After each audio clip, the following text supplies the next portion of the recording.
त्यामुळे सावरकरांनी काय विचार केला की लोकशाही आणायचं कोण म्हणतंय, गांधी म्हणतोय, मग या गांधीलाच उडवून टाकू. खरा वाद कोणता होता माहिती का? खरा वाद होता सत्ता कोणाच्या हातात द्यायची.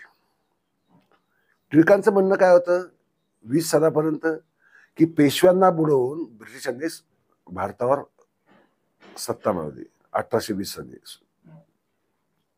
मग सत्ता ब्रिटिशांनी आमच्या ताब्यात म्हणजे चित्पावणी ब्राह्मणाच्या ताब्यात दिली पाहिजे असं टिळकांचं म्हणणं होतं. माझ्याकडे पुस्तक आहे तिलक्स नॅशनलिझम म्हणून प्रमिला राव यांचं पुस्तक आहे.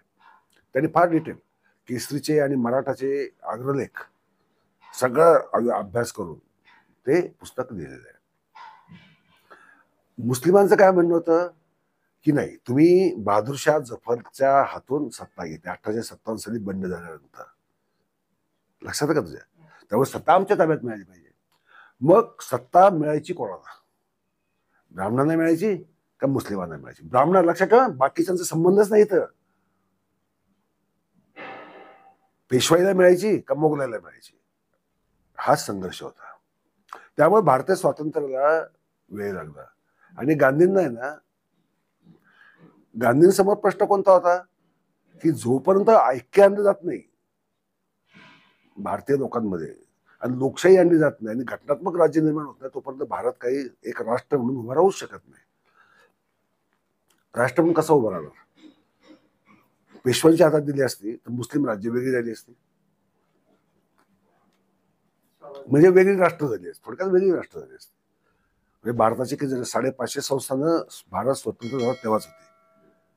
550 राष्ट्र झाली असते. 550 राष्ट्र झाली असते.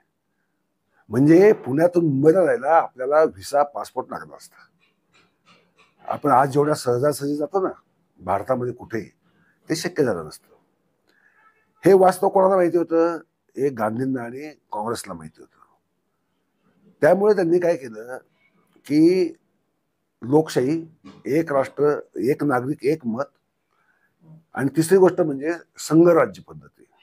संघराज्य म्हणजे काय, राज्यालाही त्यांचे अधिकार असतील आणि सर्वोच्च अधिकार जे आहेत ते केंद्राकडे असतील.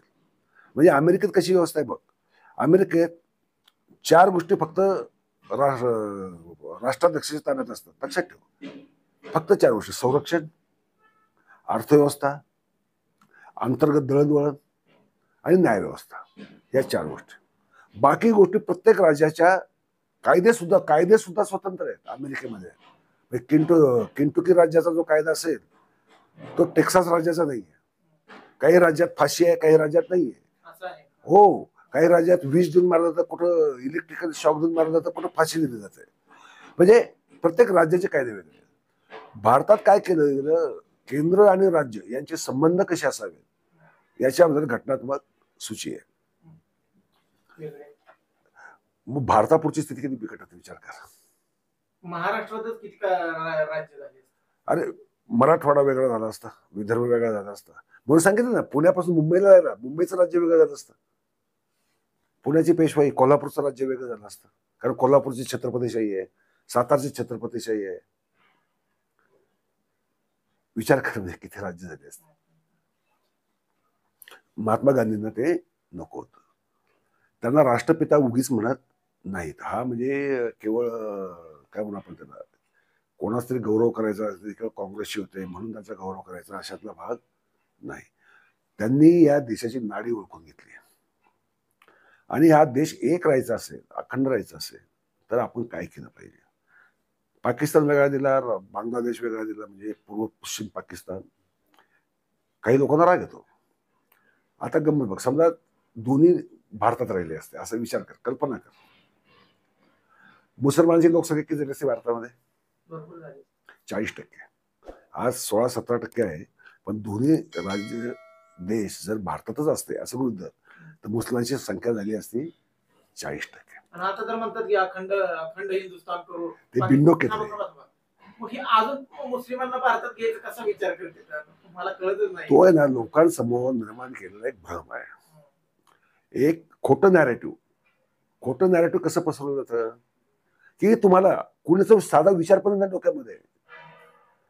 की समजा झालं बाबा ठीक आहे, अफगाणिस्तान हे भारताचं असं गृहीत धरलं, तर मग तर मुस्लिमांची संख्या अजून वाढते.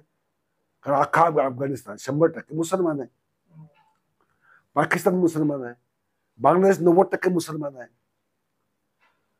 ते आणि भारतातले 17-18% लोक सगळे मिळून मुसलमानांची संख्या 40%ला क्रॉस करते. नाही, लक्षात ठेव, होऊ देत लोकसंख्या 80% होऊ दे, 90% होऊ दे, परंतु मग भारताची घटना काय असते, महत्वाचा मुद्दा काय, घटनेमध्ये आपल्या दोष आहेत, निश्चितच दोष आहेत, परंतु ती महत्वाची यासाठी आहे की त्यांनी आज भारताचं स्वरूप, संघराज्याचं स्वरूप हे घटनेने टिकवून ठेवले. मग काय करणार? गांधींनी ओळखली होती नाडी. म्हणजे गांधींमुळेच हा देश नुसता स्वतंत्र झाला नाही, त्याला एक राष्ट्र म्हणून रूप मिळालं. म्हणून आज जी घटना आहे त्याच्यात काय त्रुटी असतील नसतील हा आपण वेगळ्या चर्चेचा मुद्दा आहे, परंतु आज घटनात्मक राष्ट्र अस्तित्वात आहे. परंतु आता काय होतंय, संघ, भारतीय जनता पार्टी हे सत्तेत आहे. हे किती म्हणत असले, काल संविधान दिन होता, त्याचे मोदी म्हणाले की संविधानामुळे देश आहे. हे म्हणतात, तोंडाने बोलतात, परंतु संविधानाची हत्या करायचं काम चालू आहे. कसं? 3-4 उदाहरणं देऊ आपण. नोटबंदी करणं, पर्यायी व्यवस्था न करणं. पर्यायी व्यवस्था करून तुम्ही नोटबंदी केली असती, हरकत नाही. अचानक बंद करून टाकणं, पूर्व सूचना न देता, हे संविधानिक नाही. राम मंदिराच्या दिवशी भारतात सुट्टी दिली धार्मिक कारणासाठी, कारण आपलं संविधान हे सेक्युलर आहे.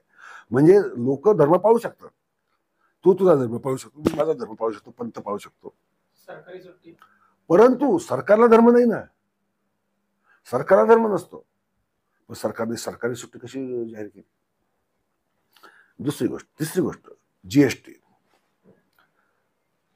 भारतात केंद्र सरकार आणि संघराज्य राज्य यांच्यातले परस्पर संबंध काय असतील, कोणाला कोणते अधिकार असतील, कोणाला कोणते अधिकार नसतील, याची सीमारेषा घालून देण्यात आलेली आहे.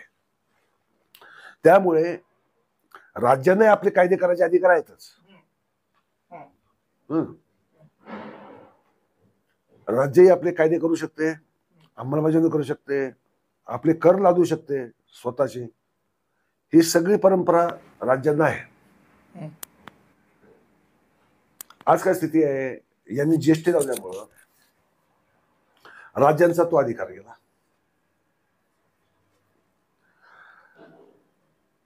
त्यानंतर भाषा, पहिलीपासून हिंदी सक्तीची करायची